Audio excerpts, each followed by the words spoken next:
Bonsoir à tous, bonsoir Jean-François. Bonsoir Philippine, bonsoir à tous.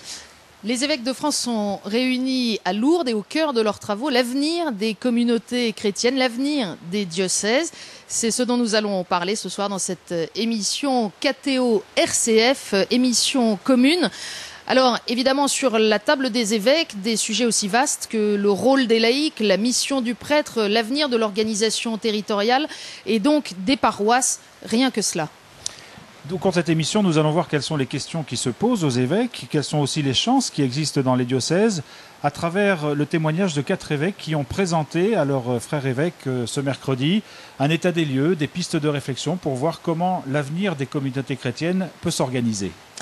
Avec nous pour en parler ce soir, Monseigneur François Blondel. Vous Bonjour. êtes évêque de Viviers, dans l'Ardèche. Viviers, c'est l'Ardèche, oui. Avec nous également Monseigneur Dominique Lebrun, évêque de Saint-Étienne. Bonjour.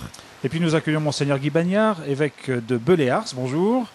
Bonjour. Et Monseigneur Georges Pontier, archevêque de Marseille, qui, avant d'être à Marseille, a également été évêque de Digne, puis de La Rochelle. Bonjour.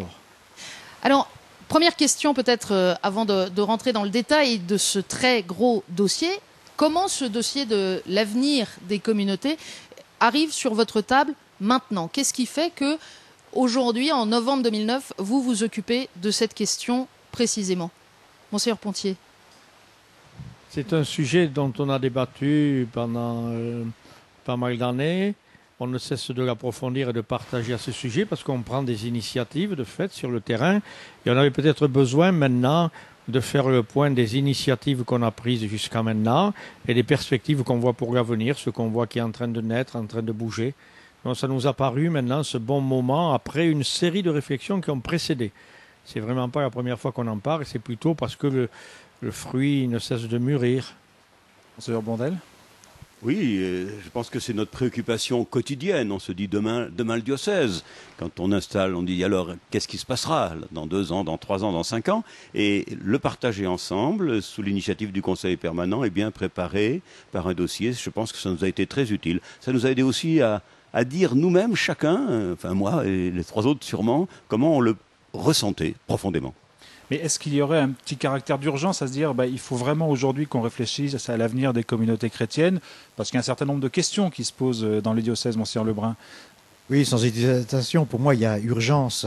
J'ai pu préparer cette rencontre avec le conseil presbytéral et puis avec l'équipe épiscopale du diocèse de Saint-Étienne pour regarder avec sérénité quelles étaient nos forces et qu'est-ce que l'Évangile aujourd'hui nous demande pour répondre à notre mission. Il y a certainement urgence. Il y a certainement urgence aussi. C'est peut-être la première question que les auditeurs et les téléspectateurs ont à l'esprit en raison de la question du nombre des prêtres disponibles dans notre pays, Monseigneur Bagnard. Oui, ben, je crois qu'en effet, la question de la mission est une question qui se pose depuis les origines de l'Église. Ce n'est pas nous qui l'avons inventée. Mais en même temps, il y a des circonstances qui nous obligent peut-être à nous mettre davantage à l'étude de cette question. Parce que de fait, il y a des évolutions qui n'étaient peut-être pas tout à fait exactement prévisibles il y a quelques années, mais qui nous arrivent, on peut dire, sur notre table. Et en particulier la question du petit nombre des prêtres. Mais il y a aussi la question tout simplement qui a été suffisamment soulignée au Concile Vatican II de la place des laïcs dans la mission. Et donc, tout cela fait qu'il faut reprendre peut-être la question de la mission à nouveau frais. Vous avez chacun de vous 4 présenté une monographie à vos frères évêques en assemblée mercredi matin.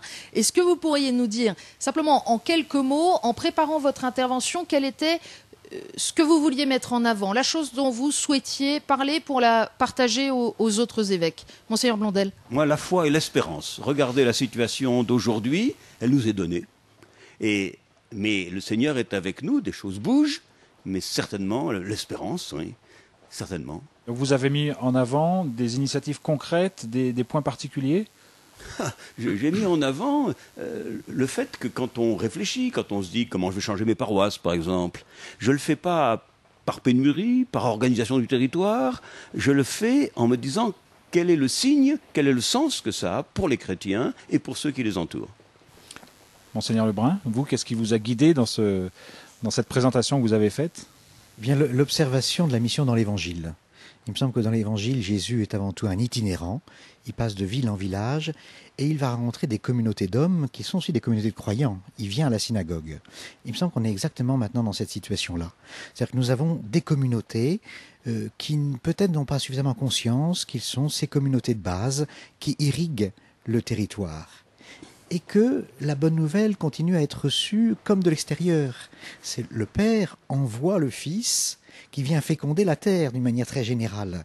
Et bien de la même manière, je crois qu'aujourd'hui, il faut que sur notre territoire, qui est un territoire de mission, je crois que là-dessus on peut s'accorder tous, eh bien nous reconnaissions la beauté, la grandeur de ces petites communautés qui ont besoin que viennent de l'extérieur des ministres itinérants pour féconder ces communautés.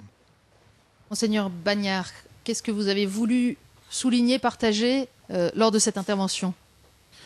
Moi, ce que j'ai voulu mettre en avant, c'était que la paroisse, pour qu'elle soit sauvée en quelque sorte de son inertie, il faut qu'elle devienne missionnaire. C'est en devenant missionnaire que on peut penser que la paroisse fera elle-même son salut, si vous voulez. Et on a peut-être trop pensé, ou les chrétiens des paroisses trop facilement admis que pour être missionnaire, il fallait être un peu un spécialiste. Et puis on découvre progressivement que la mission, c'est l'affaire de tout le monde, c'est l'affaire des paroisses.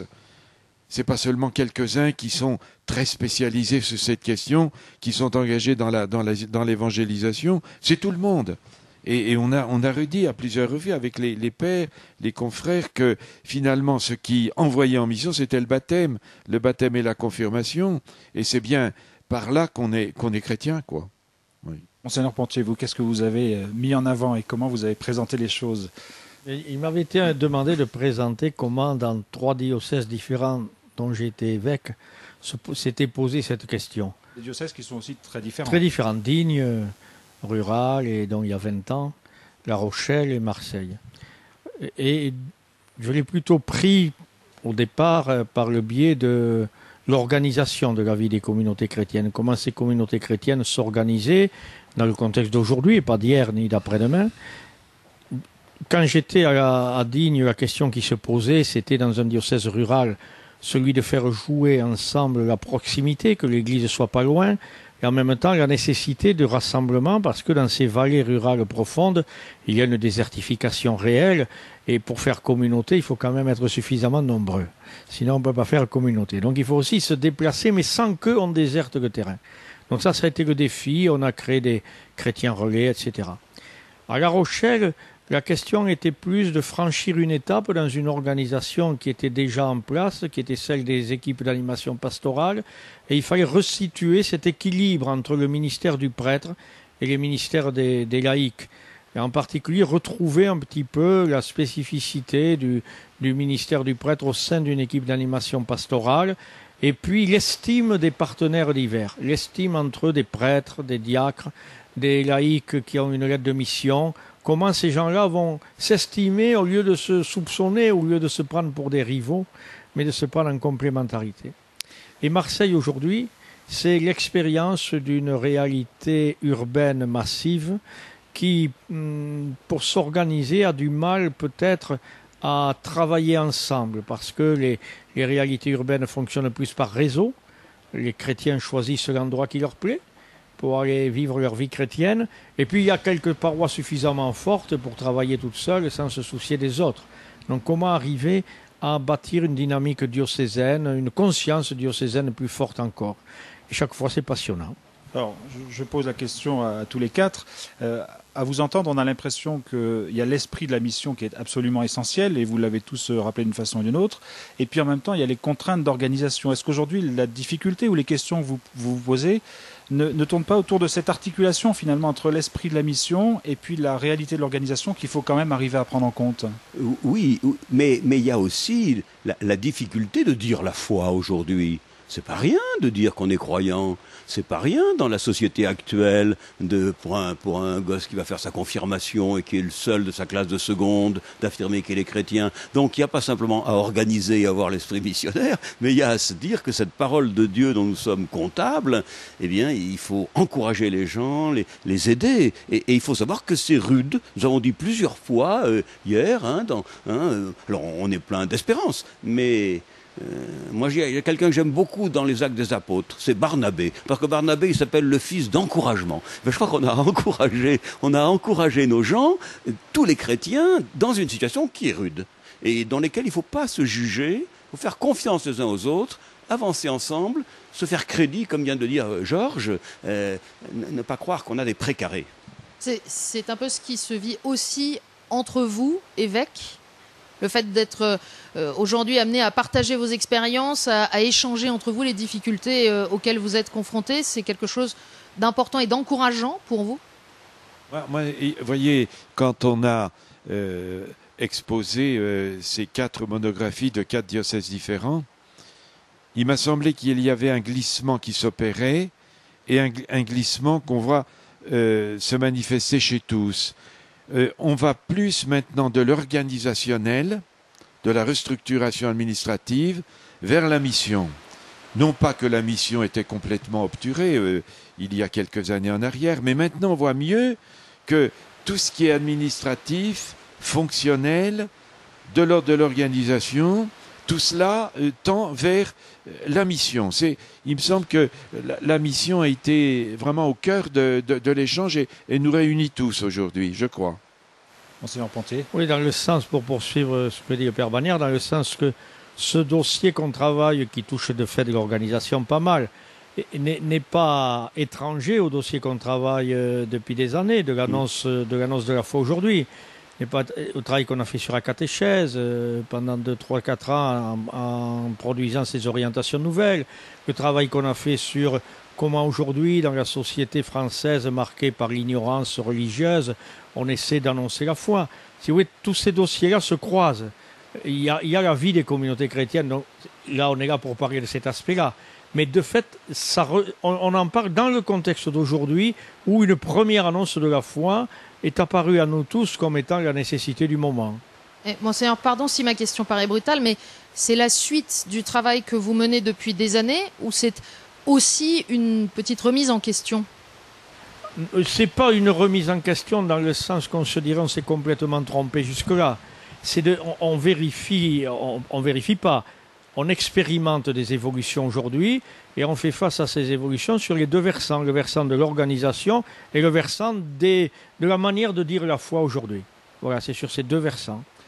Monseigneur Lebrun, vous qui êtes un jeune évêque, on peut dire ça, vous êtes dans le diocèse de Saint-Étienne depuis un peu plus de 2 ans, je crois. 3 ans. Depuis 3 ans. Vous étiez avant à Saint-Denis, donc vous connaissez la réalité d'un diocèse, mais quand on devient pasteur à la tête d'un diocèse et qu'on doit découvrir toutes ces questions, comment on s'interroge? Est-ce qu'on se dit il faut que je me mette dedans à fond, il faut que je réfléchisse avec des équipes? Comment on aborde ces questions finalement? Bien, on aborde la question par l'expérience. Quand on devient évêque, on est effectivement envoyé comme pasteur. Et j'ai fait cette expérience, par exemple, de devenir un prédicateur itinérant. J'avoue que ça m'a beaucoup touché. Vous parlez beaucoup d'itinérance dans ce Absolument, que vous dites. oui, mais parce qu'effectivement, c'est quelque chose qui m'a aussi touché dans mon expérience personnelle. Comment j'étais accueilli par ces communautés qui ne me connaissaient pas, qui ne savaient pas mes qualités, mes défauts, et qui m'ont accueilli avec foi, qui savent qu'elles ne peuvent pas être l'Église, ces communautés, sans l'évêque. C'est-à-dire sans quelqu'un qui vient, qui indique la source, qui n'est pas la source en lui-même, mais qui indique la source. Et là, je crois qu'on est un peu au cœur de notre discussion sur la mission.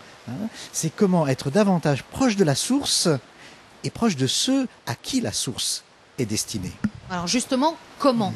Qu'est-ce que vous essayez d'expérimenter, de mettre en place dans le diocèse de Saint-Étienne? Bien, dans le diocèse de Saint-Étienne, nous sommes résolument essayés de nous mettre dans une posture de dialogue avec la société civile. Là où nous pouvons, bien sûr, les chrétiens irriguent le terrain, participent, mais en même temps, il y a quelque chose qui fait que par l'évangile, nous sommes différents. nous ne pouvons pas travailler de la même manière, nous ne pouvons pas faire du spectacle de la même manière, nous ne pouvons pas être parents de la même manière, nous ne pouvons pas faire de l'école de la même manière. Et alors, est-ce qu'on peut dialoguer sur ces questions-là avec la société civile? Donc c'était pour nous un axe assez fort qui est très complémentaire de l'axe de l'initiation chrétienne, c'est-à-dire connaître qui nous sommes, quel est cet évangile, comment j'en vis et comment je grandis dans l'amour du monde avec le Christ et qui m'invite au dialogue en écoutant les questions du monde. Ça c'est la première axe qui me semble extrêmement important.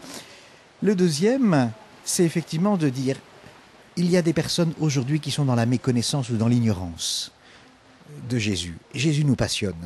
Il faut aller vers ces personnes.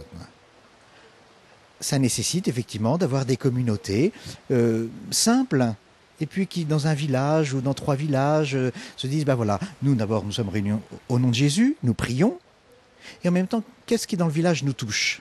Qu'est-ce que nous pourrions faire? Qu'est-ce que nous allons apporter?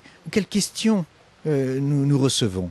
Ce que j'appellerais des communautés de base. Et je crois qu'il faut que nous mettions un petit peu plus en relief la présence de ces communautés, sans essayer de savoir si ça va être sur 3 villages ou bien sur 23 clochers, en les organisant. Laissons déjà vivre la vie, d'une certaine manière, de ces communautés.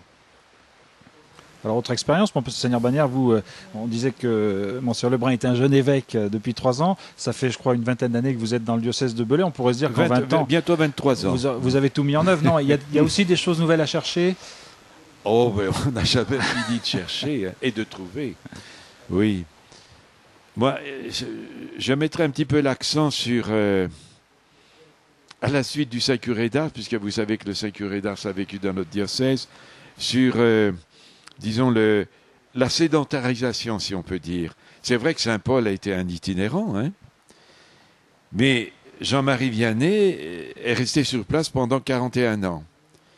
Seulement, au lieu de partir au loin, comme l'a fait Saint-Paul quand il visitait toutes les communautés et qu'il les fondait, Jean-Marie Vianney, lui, a fait venir énormément de gens à lui, en quelque sorte. Et c'est aussi une forme d'évangélisation. Je crois beaucoup à la paroisse, dans la mesure où la paroisse retrouve sa capacité missionnaire.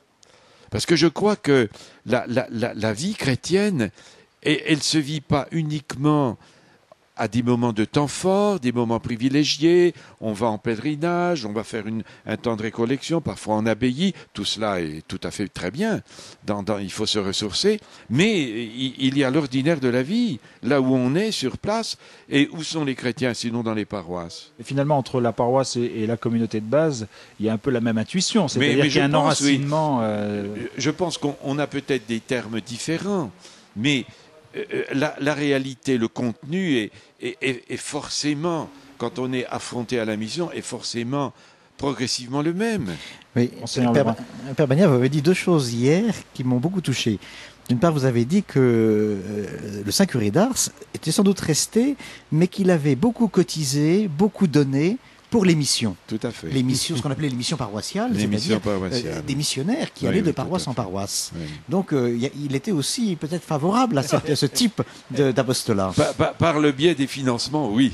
Mais je pense aussi que c'est par le biais d'abord de sa préoccupation, de son angoisse, du salut, comme il le disait, du salut des âmes. Oui. Je crois que c'était ça qui dynamisait toute son action et l'orientation de ses finances. Il faut dans la question de la... Ah oui, il avait annoncé 2 choses. Il avait dit 2 choses. Oui, avec la première. La deuxième, c'est l'idée que vous avez eue de faire passer une croix symbolique de communauté en communauté. Oui. Et là aussi, je crois que c'est le Christ qui vient de communauté en communauté. Mais il me semble que, enfin, on en est tous d'accord, que si on veut entrer vraiment dans une mission dynamique, il faut quand même être en collaboration et en communion les uns avec les autres. S'il y a des oppositions trop brutales les uns vis-à-vis des autres, on se neutralise, quoi. Et finalement, on a l'impression qu'on dépense une énergie considérable pour aboutir à pas grand-chose. Quand les forces, au lieu de s'opposer, s'additionnent, alors on voit quand même un certain nombre de bénéfices des efforts qui sont réalisés par les uns et les autres. Monseigneur Moi, je crois Blondel. que je suis bien d'accord pour que la mission soit importante, mais il faut qu'on fasse attention à ne pas dire aux gens soyez missionnaires, soyez missionnaires, soyez missionnaires, comme une espèce de devoir qui leur ferait faire toujours de gros efforts. Il faut aussi qu'ils nourrissent leur foi. Et moi, ce que j'aime dans les paroisses telles qu'on essaie de les bâtir, c'est l'articulation entre le moment où on est en communauté locale, c'est-à-dire 3 ou 4 villages, 3 ou 4 communes qui ont la messe de temps en temps ou qui ont le lieu de catéchèse. Bon, et bien là, ils ont une vie de proximité. Et puis de temps en temps, une grande réunion paroissiale, 800 personnes pour entrer en carême ou pour entrer en avant, et où on fait l'expérience du peuple de Dieu dans sa diversité et dans sa joie. Parce que tant qu'on est en communauté locale, à la limite, on dit toujours « Ah, mais il n'y a pas tout le monde, etc., il n'y a pas tous les âges ». Quand on est en grande paroisse, eh bien, il y a quelque chose de fort et de dynamique. Et donc, il faut nourrir, moi je tiens beaucoup à cette intuition dans laquelle on a besoin du prochain, du tout prochain, de travailler avec ceux qui sont des 3 villages. Il faut être contre l'esprit de clocher. Il n'y a rien de pire que l'esprit de clocher. C'est la folie de nous avoir que ce soit nous qui ayons inventé l'esprit de clocher. Donc il y a des réseaux de clochers, et puis ces réseaux de clochers, ils sont dans une paroisse qui donne l'unité avec le diocèse, avec le sacerdoce. Alors sur cette articulation, mission, paroisse, dans l'exemple d'une grande ville, par exemple, parce que Marseille est à une autre échelle, on peut dire que Saint-Étienne, Beléars ou Viviers, ce ne sont pas les mêmes réalités. Comment vous essayez de mettre tout ça en œuvre, Monseigneur Pontier ? Avec en plus des réalités sociologiques très différentes. Tout à fait, tout à fait. La réalité elle-même d'une ville comme Marseille, à cause de sa diversité, déjà au niveau du tissu humain, stimule. Voilà, je crois que ça stimule. Si bien qu'au niveau de l'évangélisation qui nous tracasse, qui est notre souci, notre priorité, on voit dans un diocèse comme Marseille de multiples initiatives. Parce que, mettons, la rencontre de l'islam va faire que des chrétiens vont s'investir là-dedans. La rencontre des juifs, 80 000 vont s'investir. Le problème des migrants, des sans-papiers massifs, des chrétiens vont s'engager là-dedans. Problème de Notre-Dame de la Garde, animation Notre-Dame de la Garde, la religiosité populaire, des chrétiens vont s'investir là-dedans. Enseignement catholique, 35 000 élèves, des chrétiens vont s'investir là-dedans. Donc je vois, pour moi, ma difficulté, c'est plus d'aider, ce que disait un peu Guy Bagnard il y a un instant, c'est d'aider des gens qui sont actifs de manière différente, qui ont des charismes différents, qui sont situés différemment, à faire quand même, à des moments donnés, église ensemble. Voilà. Et puis, on doit leur offrir, de toute façon, ils doivent prendre conscience que la mission, c'est pas rien que leur don, c'est pas rien que leur sensibilité, mais qu'ils sont associés à quelque chose qui les dépasse et qui est l'œuvre de l'Esprit Saint dans le monde, dans le cœur des gens, dans le cœur de l'Église. Et que donc ça se manifeste quand on se rassemble, quand on va à l'Eucharistie, quand on se nourrit de la parole de Dieu, quand on revient à la source aussi, pour reprendre une expression d'il y a 5 minutes. Et un défi dans une grande ville, peut-être, c'est de faire que des sensibilités ou des lieux pastoraux qui pourraient combler toute la vie se croisent avec d'autres. Et ça, c'est peut-être un de nos défis, au risque autrement de ne pas se ressourcer et de devenir idéologique. Et quand on ne rencontre pas les autres, on devient idéologique. Donc il faut avoir des lieux où on se ressource et où on estime même l'autre lieu missionnaire qu'investit l'autre. Voilà, parce que c'est plein de dynamisme. Puis il y a les dominicains, puis il y a les jésuites, puis il y a des charismes différents qui se croisent. Et alors, on puise à la même source, mais qu'il s'agisse de ces communautés de base ou qu'on revienne à la paroisse dans sa forme territoriale, dans tous les cas se pose quand même la question de l'articulation du rôle des laïcs et puis du ministère du prêtre. Comment est-ce que, par exemple, à Saint-Étienne, vous réfléchissez cette question ? La diocèse de Saint-Étienne a la chance d'avoir actuellement 180 ou 185 animateurs laïcs en pastoral, dont 130 sont salariés. Donc il y a là, je dirais, un patrimoine assez fort qui nous permet de prendre un petit peu de recul, je crois, aujourd'hui sur cet engagement. Il ne faudrait pas que ça masque la mission du baptisé et du confirmé. C'est pas une affaire de professionnels. C'est pas une affaire de professionnels. C'est, je crois, ces communautés qui doivent porter. Et à l'intérieur de ces communautés, il me semble qu'apparaît de plus en plus la posture ou l'identité d'un chef de communauté. Je crois qu'aujourd'hui, nous voyons dans les villages, une sorte de ministère qui pourra être reconnu à l'avenir, moi je le souhaite, de quelqu'un qui est un peu l'interlocuteur, par exemple, du maire ou d'autres personnes. Parce que malheureusement, nous ne pouvons pas envoyer des prêtres sédentaires, si j'ose dire, y compris pour 3 clochers. Aujourd'hui, je ne peux pas. Mais ce chef de communauté, il exerce une paternité spirituelle sur la communauté comme le prêtre le ferait?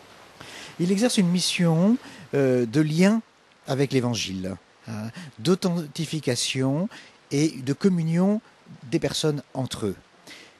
Le ministère ordonné est nécessaire pour indiquer la source. La communauté ne peut pas se suffire à elle-même. Ce chef de communauté, s'il est désigné par la communauté, ce qui serait possible, indique simplement l'esprit de l'évangile qui est accueilli. Il y a quelqu'un qui fait la communion, mais nécessairement, il y a le prêtre, il ne célébrera pas l'Eucharistie, bien entendu, mais il organisera peut-être le covoiturage pour aller à la ville voisine célébrer l'Eucharistie. Monsieur Blondel, Monsieur Bagnard. Moi, l'Ardèche était un diocèse qui avait beaucoup de vocations autrefois, parce que c'est le pays, c'est le pays de Saint Jean-François-Régis, c'est le pays du Vivarais. On envoyait des missionnaires un peu partout. Hein. Et maintenant, c'est très pauvre en vocation sacerdotale. Je me dis que, vous savez, il y a un changement climatique. Hein.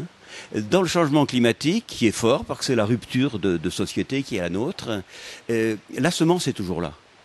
Hein. Mais pour qu'elle se remette à grandir et pour qu'elle soit adaptée au terrain d'aujourd'hui, eh bien, il lui faut du temps. Et je crois qu'actuellement, nous sommes dans un temps un peu d'épreuve, mais de mûrissement, et c'est normal qu'on tâtonne un petit pour que des vocations sacerdotales renaissent.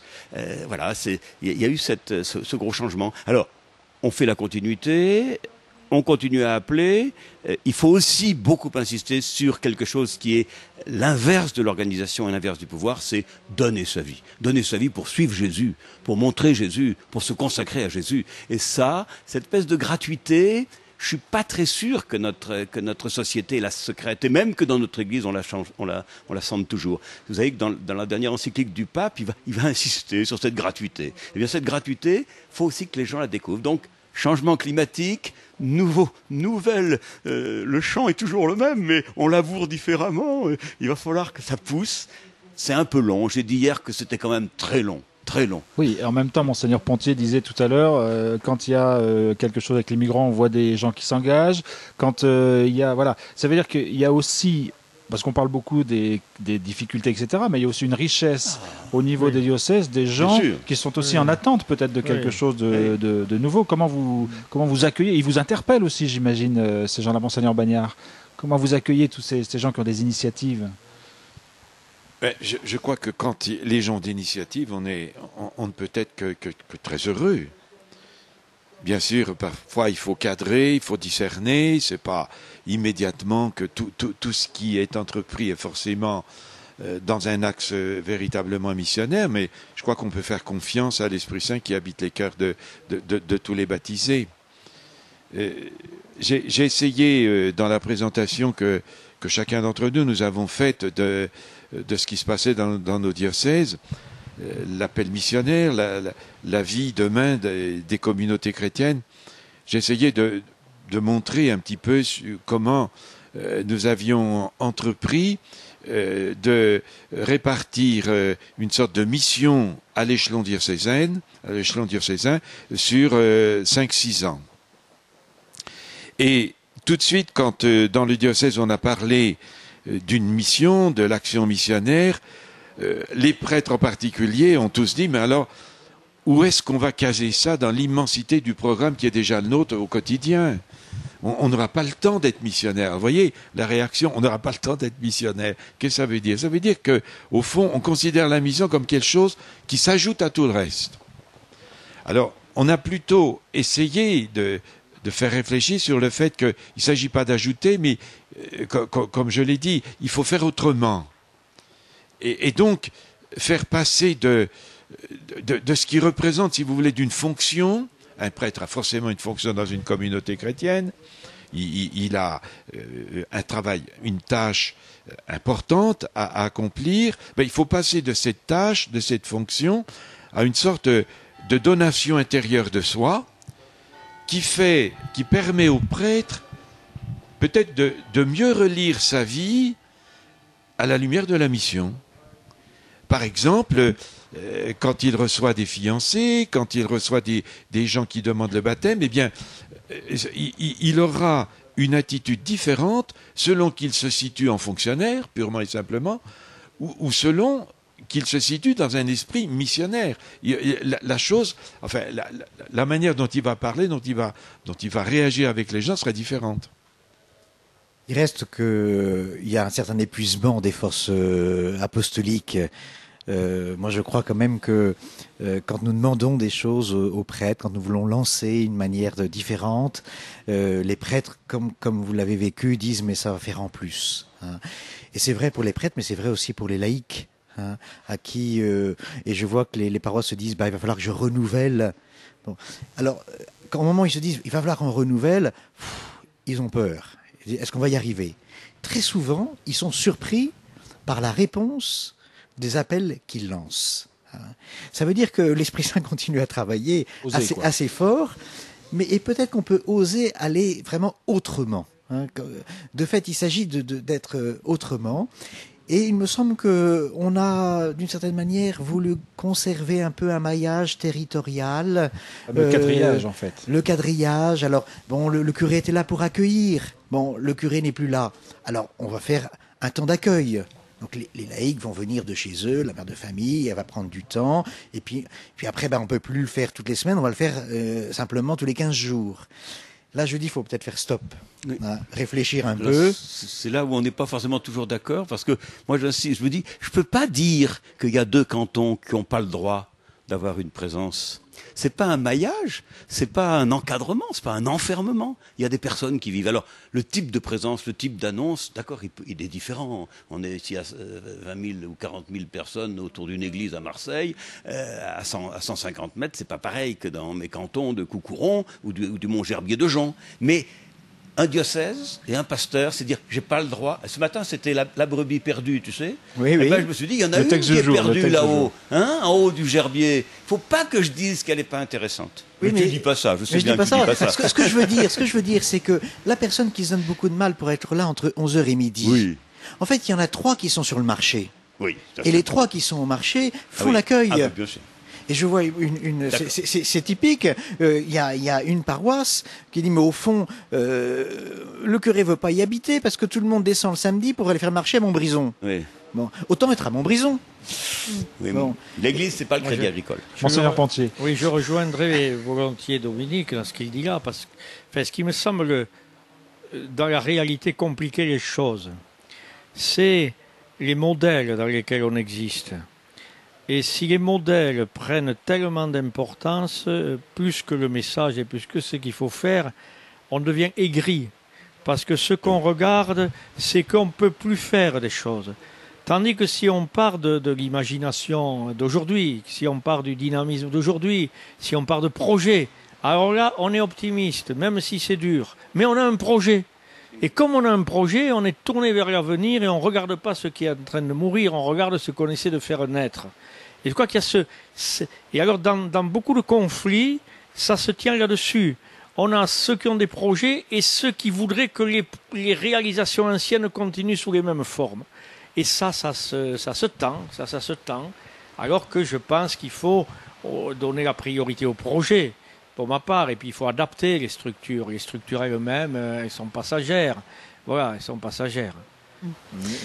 Je rappelle à ceux qui nous auraient rejoints en cours de route que nous nous intéressons à l'avenir des communautés chrétiennes, l'avenir des diocèses, qui est un des gros dossiers, sinon le gros dossier de cette session des évêques de France à Lourdes pendant une semaine. Et avec nous pour en parler dans cette émission en partenariat KTO RCF, Monseigneur François Blondel, évêque de Viviers dans l'Ardèche, Monseigneur Dominique Lebrun, évêque de Saint-Étienne, Monseigneur Guy Bagnard, évêque de Belley-Ars et Monseigneur Georges Pontier, archevêque de Marseille. Alors on a pas mal parlé de mission, c'est un mot que vous avez souvent employé. Il y a une tradition dans l'Église qui est parfois d'envoyer des prêtres à l'étranger, ce qu'on appelle les prêtres fidei donum, qui est à la fois pour eux un apport pour la communauté dans laquelle ils vont, puis un enrichissement personnel. Est-ce que vous, pasteur, aujourd'hui, vous hésitez un peu quand vous êtes sollicité à envoyer des prêtres dans d'autres diocèses à l'étranger? Et est-ce que vous êtes heureux aussi d'en accueillir? Comment ça s'articule tout ça? Monseigneur Pontier. Moi, sur Marseille, jusqu'à maintenant, j'ai été heureux de répondre positivement aux prêtres marseillais me demandant d'expérimenter le service dans une autre église ailleurs. On a un prêtre relativement jeune même on peut dire un jeune prêtre qui est au Cambodge. On a un prêtre un peu plus âgé qui est en Algérie. On a un prêtre maintenant qui vient de partir de nouveau qui est aussi de l'Emmanuel, mais qui est incardiné à Marseille pour un foyer de charité au Brésil. On a un autre qui était déjà au Chili pour un foyer de charité. Non, je crois que ça nous enrichit aussi de savoir donner. Hein. Je crois que c'est une réalité qu'il nous faut garder, même dans notre pauvreté, même si ça nous coûte. Les communautés de chrétiens parfois réagissent, non? Parmi les chrétiens, quand est parti celui-là au Cambodge, évidemment, il a entendu aussi de la part de la communauté chrétienne des incompréhensions, disant pourquoi tu pars alors qu'ici il y a tant à faire. Et voilà, mais il y a aussi cet appel à entendre. Et pour ce qui est de recevoir des prêtres qui seraient envoyés, vous disiez tout à l'heure, Monseigneur Blondel, on attend que ça pousse, on encourage les vocations, mais c'est très long. Peut-être une des options, ce serait d'en accueillir de l'extérieur. Cette année, nous recevons deux prêtres l'un de Guinée, l'autre du Mali, qui ont été envoyés par leur épiscopat. On l'a préparé pendant 2 ou 3 ans. 2 choses. Il faut être très sensible aux conditions de vie qu'on va leur donner. Et dans un diocèse rural, il faut les respecter profondément. Qu'est-ce que ça va être d'être un prêtre malien un dimanche après-midi dans une région rurale? Où est-ce qu'il ira passer? Qu'est-ce qu'il aura comme famille? Qu'est-ce qu'il aura comme... Quand il neigera, enfin je ne sais pas, voilà, il y a des conditions, est-ce que nous sommes assez fraternels? Et ça c'est une vraie question. Ils ont été très bien reçus. La deuxième chose, c'est que quand ils sont arrivés, j'ai dit à la paroisse qu'ils ont très bien accueillis et avec une vraie responsabilité. Je leur ai dit, ils n'ont pas trop du tout de vocation. Ils n'ont pas trop de prêtres là-bas. Pas du tout, au moins dans ces 2 diocèses. Mais ils nous en envoient un peu pour nous faire une piqûre de rappel et de rajeunissement. Eh bien, tâchons d'en profiter. Ne croyons pas que ça va être quelque chose qui va solutionner nos questions. Ça va nous interroger, nous. Est-ce que nous donnons? Est-ce que nous avons le sens du gratuit? Est-ce que nous avons le sens de l'envoi? Mais moi, je pense que les prêtres qui autrefois, plus nombreux qu'aujourd'hui, qui partaient de France pour les pays de mission, comme on les appelait à l'époque, découvraient eux-mêmes la mission dans son universalité. Mais aujourd'hui, ceux qui découvrent cette universalité de la mission, ce sont les gens de chez nous. Parce qu'ils reçoivent des missionnaires qui ont une autre culture, une autre manière de faire, de voir. Là où, par exemple, certaines communautés se trouvent très démunies, mais quand on leur dit, mais vous savez, là-bas en Afrique, il y a un prêtre pour 30 ou 40 000 habitants. C'est pire encore que chez nous, d'une certaine façon. Et donc, à mon avis, c'est l'occasion pour nous, en France, en ce moment, de faire découvrir l'universalité de l'Église au fin fond de nos campagnes, bien sûr dans les grandes villes, c'est évident, mais aussi dans les coins les plus reculés, me semble-t-il. Et du coup, l'image de l'Église devient plus forte, plus profonde dans l'esprit des gens. Ils s'aperçoivent que finalement, on ne peut pas se suffire à soi-même. On est chrétien, catholique, c'est-à-dire on est relié forcément à un ensemble plus vaste qu'une paroisse. Oui. J'ajouterais volontiers qu'on est au temps de la mondialisation, qui n'est pas nouvelle d'une certaine manière. Hein. Les missionnaires en ont été témoins. Et finalement, c'est un mouvement qui accompagne la mondialisation. Hein, les pays du Sud et les pays du Nord par la migration. Et il y a déjà là un phénomène de migrants. Et comme François le disait justement, il faut qu'on soit très attention à ce qui se passe dans ce phénomène migrant. Il y en a certains qui peuvent souffrir. Moi, j'ai eu la joie là de recevoir 2 prêtres du Congo qui sont du Prado, c'est-à-dire fondés par Antoine Chevrier à Lyon. Et eux, ils sont reconnaissants de pouvoir venir un peu à la source de leur spiritualité. Et là, il y a un véritable échange de dons qui, je crois, est très propice et qui pourrait être aussi un peu exemplaire, d'une certaine manière, pour vivre une vraie mondialisation.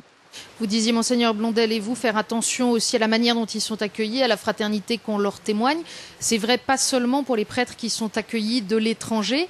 Quel souci portez-vous des conditions de vie de vos prêtres aujourd'hui, de leur solitude par exemple dans certains cas? Oui, aujourd'hui, on sent qu'il y a vraiment une attention. Moi, d'abord, je voudrais dire que le peuple de Dieu est très attentif aux prêtres. Hein. Une des quêtes qui rapporte le plus, c'est la quête pour les prêtres âgés. Hein. Et je crois que c'est un signe que de cette attention.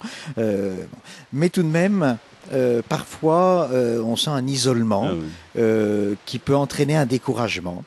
Alors il y a toute une recherche en ce moment de vie fraternelle, de recherche en même temps dans le respect de l'identité de chacun. Je crois que spirituellement, c'est bon que les prêtres s'encouragent. Moi, je le vis à l'évêché. L'évêque, il n'y en a qu'un, il pourrait être seul. Moi, je suis très heureux le matin de pouvoir prier les laudes, de pouvoir concélébrer avec les prêtres qui sont en communauté, c'est beaucoup dire, mais qui vivent la mission et qui la partagent avec moi. Il faut faire très attention. Les prêtres se sont isolés parce que les distances entre eux sont longues. Ils prennent petit à petit l'habitude de déjeuner, de prendre leur repas seuls. Et je les pousse beaucoup à avoir 2 ou 3 fois par semaine un rendez-vous. Et puis, il n'y a aucune difficulté à ce que la paroisse paye quelqu'un qui leur fera un vrai déjeuner où ils s'assieront pour de vrai. Voilà. Et puis, par contre, de l'autre côté, je dis, les chrétiens ne sont pas toujours sérieux parce que Monsieur le curé, après avoir célébré la messe de 10h30, vous aurez la bonté d'aller baptiser mon petit-fils à 25 km de là. Il n'est pas question qu'on le baptise à l'endroit. Alors là, il y a une exigence parfois qui n'est pas bonne. Souvent, je trouve qu'on ne respecte pas des hommes qui sont parfois un peu âgés, et puis qui vont dire oui, la plupart du temps ils disent oui. Alors s'ils disent non, on envoie une lettre d'injure à l'évêque en disant vous ne vous rendez pas compte, ça m'étonne pas que tout le monde abandonne la foi. Ils sont comme ça dans l'Ardèche? Non, Pas tous. c'est ceux des autres diocèses qui m'écrivent pour me dire ça. Monseigneur Pontier. Il vient m'envie le mot isolement et dans un autre contexte. C'est que la ville a aussi beaucoup de gens qui sont seuls. Donc il peut y avoir aussi parmi les prêtres cette catégorie qui existe, mais sûrement elle existe moins que dans le rural. C'est beaucoup plus facile pour des prêtres d'aller manger ensemble ou bien dans une communauté de religieuses, d'avoir un lieu qui leur fait le repas. Puis je vois un certain nombre aiment bien se faire le repas et se font le repas. Par contre, ce qui est au plan humain, puisqu'on le prenait sous cet angle-là, c'est le vieillissement. Le vieillissement qui atteint le corps d'un célibataire, lequel célibataire n'a pas nécessairement sa famille autour et les confrères sont pas nécessairement avec tout ce qu'il faudrait d'attention et de capacité pour le faire, pour entourer quelqu'un qui perd ses repères dans son corps. Et là, on est en train de réfléchir à cet aspect-là et de constituer une petite équipe disponible pour les prêtres afin de les accompagner dans cette expérience du dépouillement à cause du vieillissement du corps. Beaucoup plus ça que l'isolement géographique chez nous.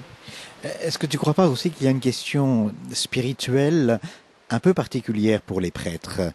La solitude fait aussi partie du ministère du prêtre. Oui, bien sûr. C'est-à-dire que quelque part, nous sommes configurés au Christ, qui à un moment est seul. Dans une vie qui est hyper sociabilisée. C'est-à-dire qu'on a énormément de relations et à un moment je découvre que je suis celui qui doit faire face aussi à la communauté. C'est une question d'équilibre peut-être. Oui, d'équilibre. Mais je crois que très peu de prêtres se plaignent de leur solitude et pas mal de prêtres ont une belle vie spirituelle. Tout à fait. Tous les prêtres ne sont pas très intéressés d'être invités à midi le dimanche. Ils préfèrent rentrer paisiblement et avoir le temps de faire la sieste et de lire, de prendre un bouquin qu'ils n'ont pas lu. Ça c'est très important. Donc, comme dans le sens que tu dis, Georges, nous venons de demander à une dame, que nous avons confié une mission, pour aller voir les prêtres qui sont à la retraite chez eux, c'est-à-dire dans des maisons, hein, dans un appartement. Elle est admirablement accueillie. On se demandait comment elle allait être accueillie. Ils disent, voilà, on vient nous voir. On vient nous voir et on nous dit, mais qui c'est qui vous fait votre ménage, mon frère? Voilà. Et il faut faire ça. Je voudrais entendre aussi l'évêque d'Ars en cette année sacerdotale sur ce souci du prêtre. Mais il est vrai que le curé d'Ars n'a pas été très en communauté, sauf sur les 15 dernières années de sa vie où il avait un vicaire qui l'aidait à travailler et à recevoir et à animer la paroisse puisqu'il n'en avait plus le temps. Je pense qu'il faut tout faire pour que les prêtres vivent en fraternité. Évidemment, c'est selon les moyens du bord, évidemment, parce qu'il y a quand même la mission qui est là et qui ne permet pas à des prêtres de vivre tous ensemble sous le même toit et de prendre leur repas tous les jours en même temps entre eux, c'est sûr. Mais je crois qu'il faut tout faire pour que les prêtres vivent dans la fraternité. Parce que la fraternité, je dirais, non pas qu'elle évite la solitude, mais elle peut contrecarrer l'indépendance. Je crois que le prêtre, du fait qu'il a une tâche souvent très importante, et risque un peu de devenir indépendant, quoi, le chef sur le territoire. Et donc, oublier que le confrère est pas très loin. Enfin, il faut tout faire, à mon avis, pour que les prêtres vivent la dimension fraternelle entre eux. Ça, c'est, à mon avis, un des grands services qu'on peut rendre à la mission. Alors c'était important de parler un petit peu des prêtres dans les diocèses aujourd'hui parce que ça fait partie de ces questions qui touchent la réorganisation des communautés chrétiennes. J'aimerais vous entendre un peu sur la manière dont ces travaux se déroulent à Lourdes. Je crois que c'est un mystère pour personne de dire que sur ces questions d'organisation, il peut y avoir des choix différents.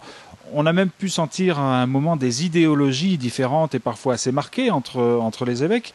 Est-ce qu'aujourd'hui on n'est pas dans un dialogue beaucoup plus ouvert à la recherche de nouvelles solutions? On a l'impression que le débat autour de ces questions-là est beaucoup plus apaisé entre vous qu'il n'a pu l'être à certains moments. Est-ce que je me trompe en disant ça? Moi je crois que je vois une très grande différence entre aujourd'hui et il y a 25 ans. C'est clair. C'est-à-dire que quand on relit les années en arrière, il me semble que il n'y avait pas ce caractère paisible des conversations. Moi, je trouve par exemple qu'aujourd'hui, il y a beaucoup plus de fraternité entre les évêques et que ce que pense l'un ou ce que pense l'autre ne déchaîne pas autant de réactions parfois vives comme cela était le cas il y a quelques années en arrière. Aujourd'hui, on peut parler facilement, et même si on n'a pas toujours les mêmes orientations, la même façon de voir les choses, il n'empêche que le dialogue est beaucoup plus facile. Et je constate que le dialogue est plus facile aussi parce que on se trouve affronté aux mêmes difficultés. Il me semble qu'on peut dire que on est tous plus centrés sur l'humilité, quoi. On n'a pas toutes les solutions immédiates, on ne peut pas donner les réponses à tout. On voit bien que les situations sont difficiles, qu'on y est tous affrontés. Et je crois que le fait de se sentir ensemble à faire face à des situations similaires, je crois que ça donne une sorte d'unité, de fraternité entre nous, me semble-t-il. On entend à la fois ces difficultés, parfois la lourdeur de votre tâche, des enjeux pour les diocèses, des inquiétudes, et puis tout de même, pas du tout de résignation, pas du tout de découragement, ça, c'est sûr. Beaucoup d'espérance dans cette assemblée sur ce dossier. Monseigneur Lebrun. Oui. Moi, j'étais très stimulé par ce que j'ai entendu de mes trois confrères.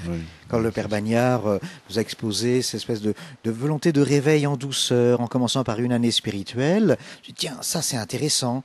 Puis après, quelqu'un est venu me voir en me disant tiens, tu as parlé des chefs de communauté. Mais nous, chez nous, voilà comment on a fait. De fait, c'est différent des autres ministères. Il y a la stimulation, je crois, les uns les autres, parce que nous voyons aussi dans nos diocèses des lumières qui s'allument. Voilà. on voudrait bien que le feu prenne. Bon, je crois, on peut dire que le feu n'a pas encore complètement pris. Mais les lumières ne sont pas éteintes. Mais les lumières s'allument, Hein, dans des Il y en a de associations, des familles, des propositions, des initiatives, également de la nouvelle évangélisation, ce qu'on pourrait appeler la nouvelle évangélisation, mais aussi des ordres plus anciens comme les jésuites, les dominicains, qui prennent des initiatives. Et tout cela nous stimule beaucoup. Monsieur Pontier. Ce qui nous manque le plus, ou qui nous manquera le plus, c'est pas les problèmes d'organisation, ça on finit par les résoudre. C'est les problèmes qu'on évoquait tout à l'heure. François employait le mot conversion, suite de Jésus. Au fond, est-ce que les baptisés que nous sommes, chacun, est-ce que nous sommes heureux d'être chrétiens? Est-ce que nous sommes heureux d'aimer le Christ? Est-ce que nous sommes heureux de lire la parole de Dieu? Ou bien est-ce que nous faisons ça 3 fois par an? Est-ce qu'on est chrétien, mais sans plus se rappeler qu'on est ami du Christ? Voilà. Et moi, je me dis, vous savez que les évêques ont fait des visites pastorales, donc je vais passer une semaine dans une grande paroisse, donc je pars le lundi soir et je reviens le dimanche. Voilà, et je reste là sur les cantons, je me promène partout, bien sûr. Et alors, mes collaborateurs, quand ils reviennent, ils me disent, de toute façon, c'est pas la peine de vous demander ce que vous avez fait, parce que vous allez nous dire que tout va bien. Parce que, alors, ils exagèrent un petit peu, ils se moquent un peu de moi, mais c'est vrai que on a quand même de très belles joies. Dans le témoignage de la petite dame qui ouvre l'église et de cette jeune femme qui a retrouvé le chemin et qui maintenant prend tous les enfants de CM ou de 6e en prenant sur son temps de travail. Enfin, on a des témoignages de la foi fait que des hommes, des femmes, des jeunes tiennent debout en croyant. Hein, et par amour du Christ, et ils sont bien dans... Alors, bon, voilà, on peut témoigner. Je crois que c'est pas du tout... Hier, je sais pas qui c'est qui nous a dit qu'il fallait pas que ce soit la méthode Coué. Je dis pas que c'est la méthode Coué. Hein. Je crois que nous pouvons témoigner d'une joie. Bon, alors on est, comme l'a très bien dit Guy, on s'écoute un peu plus parce qu'on est un peu humble. Hein. La vie nous a amené à être un peu plus humble. Merci en tous les cas à tous les 4 d'être venus partager aussi avec nous, avec les auditeurs d'RCF et les téléspectateurs de KTO, un peu de ces travaux que vous partagez avec l'ensemble des évêques de France réunis cette semaine en assemblée plénière à Lourdes. Jean-François, merci. Merci Philippine. Bonsoir à tous. Bonsoir. Merci, au